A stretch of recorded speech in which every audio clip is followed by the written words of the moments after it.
From passing nasty comments on girls' appearances to facing intense backlash for his offensive remarks, these are Lord Sugar's most brutal moments.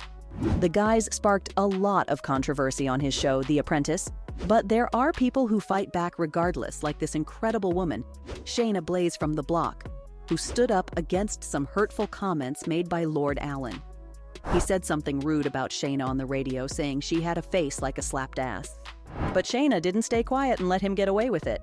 She's all about breaking the cycle of abuse, so she called out Lord Sugar for his derogatory comment. And she didn't stop there. She even spoke to the radio hosts, Fitzy and Whipper, who laughed when they heard Lord Sugar's nasty words. Shayna explained it wasn't okay to joke about such hurtful stuff, because this kind of behavior can lead to more dangerous situations, even violence.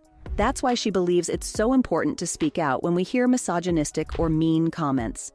When Shayna went on the Jess Rowe Big Talk Show, she discussed the uncomfortable laughter that happens when people don't know how to respond to hurtful remarks. So she wants us to change that and stop giving power to those who spread hate. Shayna isn't the only inspirational woman who's gone down that road. Alan went and did something pretty nasty to Amy Ansell as well.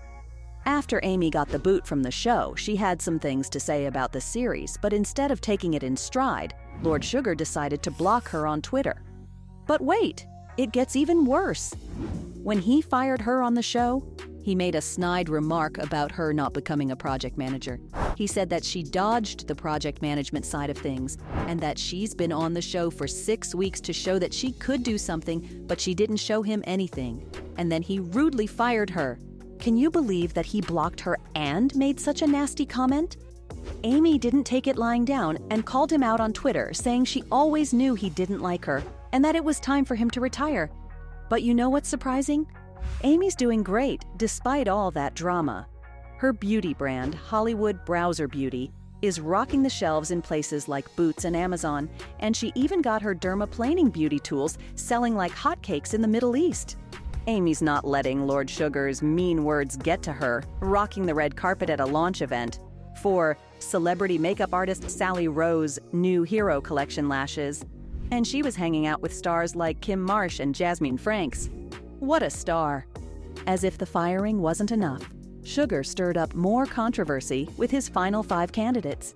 He axed Birmingham's Simba Roambiwa, and people were crying foul, calling it sexism. The show was heading for an all-female final, with Danny, Marnie, Megan, Rochelle, and Victoria competing to be Lord Sugar's business partner. But it got interesting when Simba's team got in trouble with Lord Sugar for their dog food recipe full of insects. Yeah, not the best idea. When Simba tried to defend himself, Lord Sugar shut him down. He basically said that Simba's ideas weren't worth listening to, and that's why he didn't make the cut. Viewers went nuts on Twitter, accusing Lord Sugar of being biased against guys. Some folks were questioning if the men were doing something wrong if we've got an all-female final 2 years in a row. But let me tell you, people really liked Simba. They thought he was nice, kind, and had integrity, unlike some of the finalists. Man, Alan really knows how to dish out some tough criticism, and this next one was brutal. He told former flight attendant Victoria Goulbourne that he wasn't sold on her business idea and suggested she keep it as a hobby. Ouch, that's gotta hurt. Victoria was a contestant on The Apprentice, trying to become Lord Sugar's business partner and win that sweet £250,000 investment.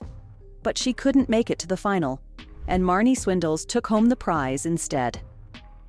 During the interview stage, Lord Sugar gave Victoria some hard truths.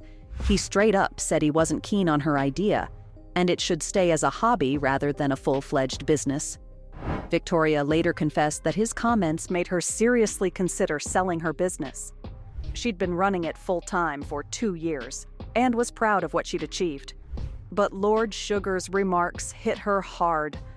Despite the setback, Victoria remains positive and passionate about her business. She's got other opportunities on the horizon, and she's determined to keep going. But I bet you this next comment from him will shock you to your core. Sugar fired a senior design engineer on the show. Only because he was an engineer, saying that engineers can't do business. Seriously?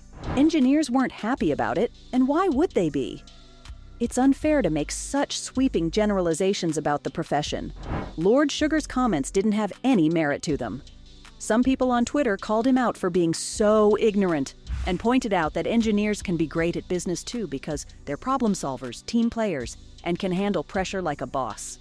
The irony is that the preview for the next episode showed contestants going to France from St. Pancras Station, which is a symbol of engineering success.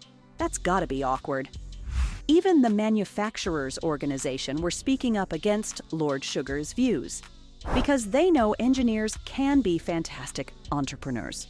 Lord Sugar's aide, Nick Hewer, tried to explain that it's just some bad experiences that formed his opinion, but that doesn't make it right. The man really doesn't hold back when it comes to giving people the boot on The Apprentice. His boardroom put-downs are legendary, but they can really sting, just like this next one.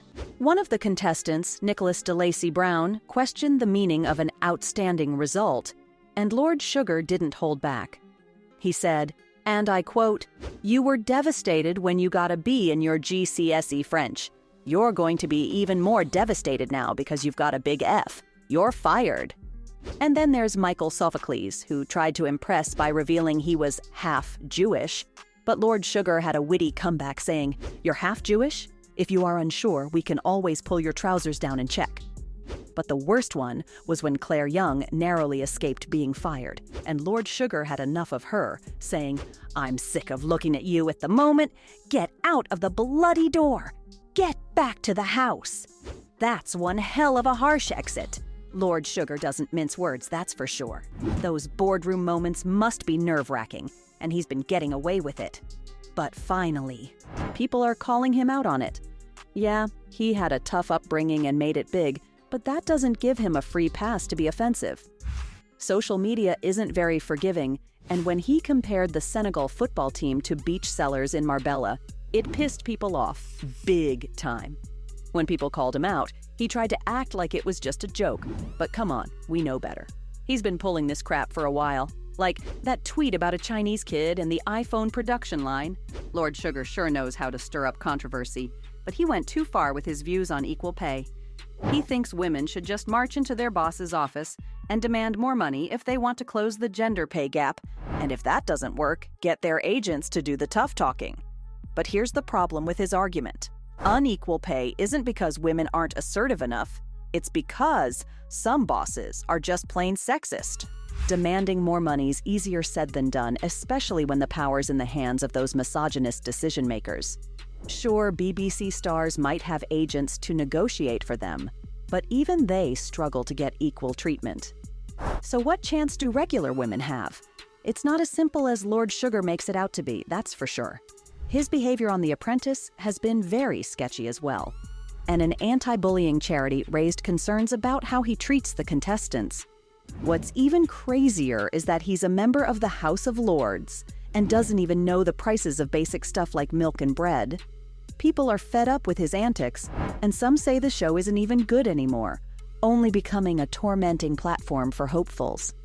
He's now being compared to the uncle we tolerate at family gatherings, whose actions cannot be ignored. So there you have it. From facing intense backlash for his offensive remarks to passing nasty comments on girls' appearances. Those were Lord Sugar's most brutal moments.